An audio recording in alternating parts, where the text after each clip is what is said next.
Pro football player Travis Kelce is pressed for time during the football season. So he does two things at once. Whether it's grilling while mowing. Two things at once! Or getting this season's updated COVID-19 shot at the same visit as his flu shot. Two things at once. You can be like Travis and ask your pharmacist about getting this season's COVID-19 shot at the same visit as your flu shot, if you're due for both, as recommended by the CDC. Learn more and schedule at vaxassist.com. Sponsored by Pfizer. Big Cable's home internet will put you through the stages of grief, like denial. My introductory rate is over, but surely they won't raise the price. Or anger. They've raised it! But with T-Mobile 5G home internet, you get our price lock guarantee, so we won't raise your rate for internet ever. And it's just $50 a month with autopay and eligible payment method. Check availability today. Price lock exclusions like taxes and fees apply. Qualifying credit required. Regulatory fees included in $50 price for qualified accounts, plus $5 per month without autopay. Debit or bank account required. Hello. From Wonder Media Network, I'm Jenny Kaplan, and this is Womanica. This month, we're pulling back the curtain to reveal women overlooked in their own lifetimes or in our historical accounts of the eras in which they lived. We're talking about the activists, thinkers, leaders, artists, and innovators history has long forgotten. Today, we're talking about a woman who played a critical role in modernizing Afghanistan and went about doing so through her husband's position. Let's talk about Soraya Tarzi. On November 24, 1899, Soraya Tarzi was born in exile in Damascus, Syria. Her father was an Afghan intellectual with more liberal hopes for his country. In 1881, he and his family had been expelled from Afghanistan by the reigning emir. From the beginning, Soraya's father was a great influence in her life. He was her first tutor, and she readily adopted his progressive ideology. In 1901, a new emir ascended the throne in Afghanistan. He awarded amnesty to all those whom his father had exiled. Now a teenager, Soraya went to Afghanistan for the first time. The trip completely changed the trajectory of her life. She met the emir's son, Prince Amanullah Khan, and the two quickly fell in love. They got married on August 30th, 1913. Under one condition. Soraya made it clear that she would be the prince's only wife. This was somewhat controversial, but the prince agreed without hesitation. Then, on February 20th, 1919, the emir was assassinated. Prince Amanullah became King Amanullah, and Soraya became Queen Soraya. King Amanullah sought to fully liberate Afghanistan from British control.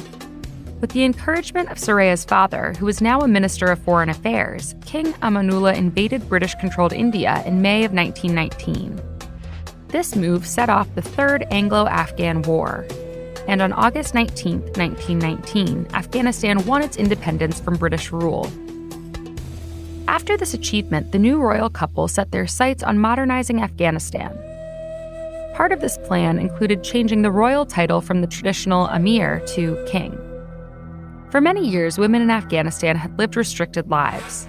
They had very little participation or say in life outside the home. But with Soraya by his side, King Amanullah aimed to change that. Soraya defied the limitations placed on Afghan women. She was going to have a say in the social and political affairs of her country. That started with helping the king write constitutions for the newly independent Afghanistan. She also fought for the removal of the forced veil and the end of polygamy, two areas the king also promoted. One of his speeches about the progressive future of Afghanistan concluded with the orchestrated act of Soraya taking off her veil in front of the crowd. It was a monumental moment. Over time, Soraya distinguished herself as a champion for women's rights and education. In 1921, Soraya opened the Masterat School, the country's first primary school for girls. That same year, she founded the first women's magazine in the country, which advocated for gender equality. She also developed the first hospital for women in 1924.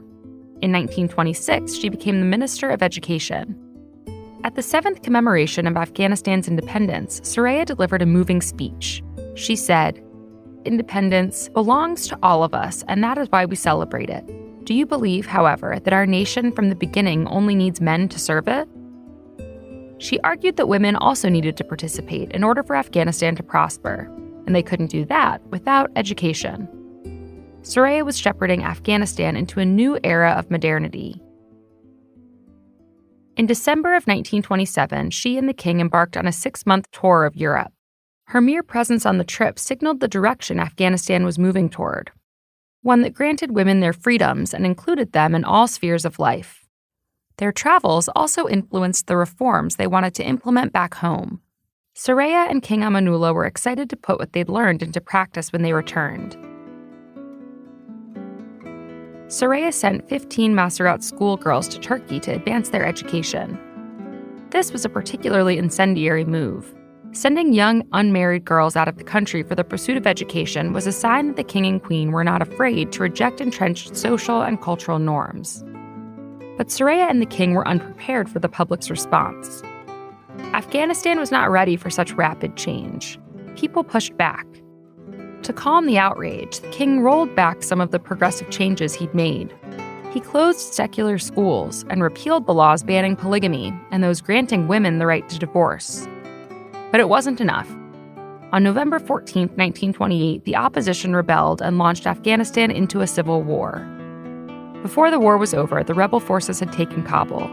The king stepped down, and he and Soraya fled the country, eventually settling in Rome. Amanullah passed away in 1960. Soraya lived a quiet life for the subsequent 8 years. On April 20th, 1968, Soraya died in exile in Rome. Today, the controlling forces in Afghanistan have sought to oppress women even further. Soraya's legacy lives on through countless brave women who refuse to be pushed farther into the shadows of society. All month, we're talking about women behind the curtain. For more information, find us on Facebook and Instagram at Womanica Podcast. Special thanks to Liz Kaplan, my favorite sister and co-creator. Talk to you tomorrow.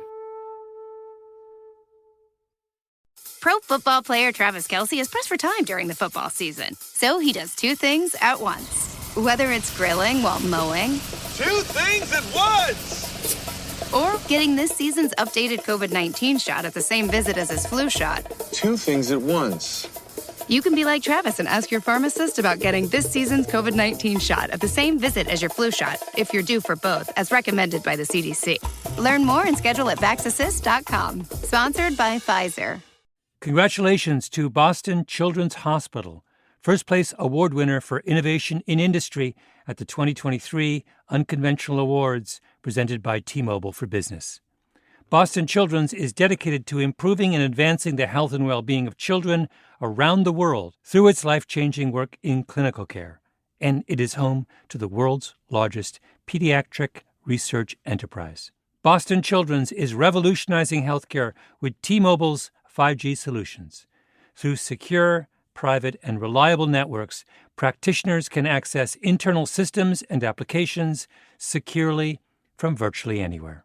T-Mobile for Business congratulates Boston Children's Hospital for their innovation and unconventional thinking.